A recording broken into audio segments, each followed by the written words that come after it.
Every October, I have the same reading ritual that completely changed spooky season for me. These specific books get me through October every year. And today, I'm sharing what actually works for me. Not the social media perfect version, but the real books I reread and the ones I'm adding to my TBR to avoid overwhelm. When October gets overwhelming, I have three books that never fail me. First is The 13th Tale by Diane Setterfield. I discovered this one during a really homesick period when I was traveling constantly, first for school, then work. And at the time, I was really feeling completely untethered to anything. And this book really became my anchor. There's something about Setterfield's storytelling that just feels like you're being wrapped by the world's largest, coziest, but also spookiest blankets. So every time I open it now, I'm transported back to that feeling of finding home in the story when I desperately needed one. And then there's Practical Magic by Alice Hoffman. Now, I find myself making herbal tea every time I reread this. And it's kind of become my October ritual because basically it's October in literary form. We have witchy, it's warm, it's full of sisterhood and magic that really feels protective rather than scary. And there's something about me making herbal tea because that kind of feel like a witch's brew to me because you can switch up flavors, get different colors and all the feels. And my holy grail is Rebecca by Daphne du Maurier. Chapter 2 still gives me actual chills, and I've reread this book at least over a dozen times. Plus, who can forget that iconic first line, you know? Last night, I dreamt I went to Mandalay again.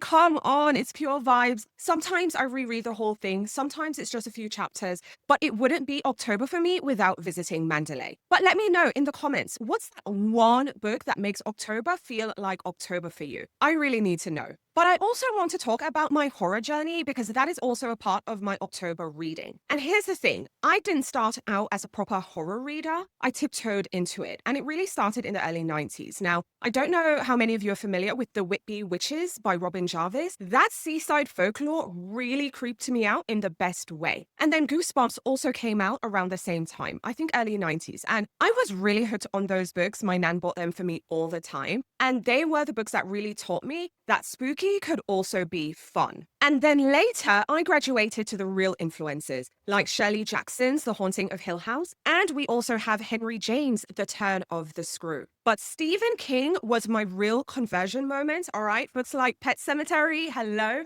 and The Shining, which I can't find right now, they weren't just scary, they were about grief, family, and survival. They were really deep, but they stuck with me in ways that other slashers never did. And I think that's when I realized horror could also be meaningful, not just shocking. Now, let me tell you about my real October routine. And no, it's not this giant spooky TBR of new releases, because the reality is every October, I'm working ahead on my winter reading guide. So right now, I'm deep into advanced copies of 2026 winter releases. And if you haven't already, now's a great time to grab the fall reading guide because that is available now. There's a link in the video's description so you can get your copy. But even though I'm creating content, I still like to keep my traditions alive. So every October, I dip into Poe. I love his poems and short stories, plus other Gothic poets like Christina Rossetti's Goblin Market and Emily Bronte's darker work. I think they're really quick mood setters. And I always revisit Du Maurier. So sometimes it's Rebecca, and yes, this is a different edition, but sometimes I also go back to my cousin Rachel, because it wouldn't feel like October without Du Maurier's atmospheric magic. Now, this year, I have some super exciting additions to my reading list. I can't wait to read the Penguin Speculative Fiction Special Editions. Now, I've reread Dracula a million times, so odds are I'm not rereading that one this year. But I've never read The Vampire by John Polidori or Camilla by Sheridan Le Fanu. Hope I'm saying their names right. But those are vampire cornerstones I somehow missed. Plus, I'm excited for The Gilda Stories by Joelle Gomez. And this has a black vampire, which again, I can't believe I didn't know about it. And it's completely new to me, so I'm looking forward to reading it.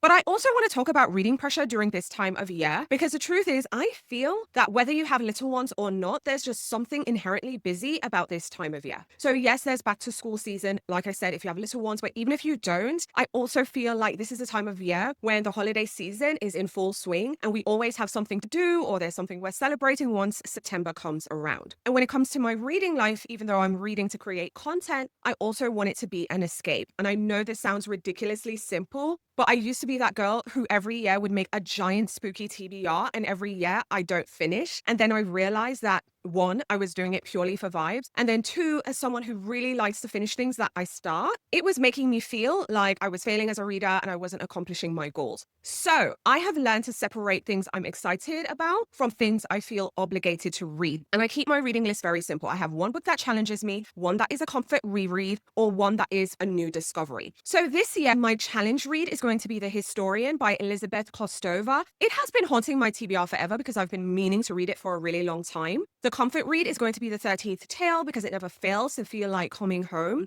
And then the discovery read is going to be The Gilda Stories because I'm really excited about this one. But also sometimes short story collections are just absolutely perfect because you can read a story and close the book without feeling guilty and then go back at a later time to pick up on another story too. So my story collections is The Birds by Daphne du Maurier and other stories because there are a lot more stories in this one. I also have queued up Don't Look for Me Now by Daphne du Maurier. Again, yes, I have two du Mauriers because again, I love her. I really do. And then I also have The Ghost Stories by Edith Wharton. I return to these every so often as well. So sometimes it's good to just have a quick win that you can grab for in a short story so you don't have the long-term commitment that a novel requires. So with all that in mind, that balance keeps me excited instead of pressured. So October is going to feel a lot better because reading is going to feel like a treat and not homework. But let me know in the comments if you've read any of these books I've shared today, and let me know your favorites and the ones you're planning to add to your TBR. So those are the October books that get me through spooky season every year. Some of them saved me during tough times, and some I revisit like rituals. And of course, I have some brand new ones I'm really excited to try. Now, if you haven't already, now is a great time to check out my fall personal curriculum because I've shared a lot of things that I'm planning to do this season, from books I'm reading to things I'm cooking, puzzles, crafting, hobbies, and more. And don't forget to subscribe and hit the notification bell so you're the first to know what's new when I go live every Thursday and when new videos are uploaded. Thanks for watching, and I'll talk to you soon.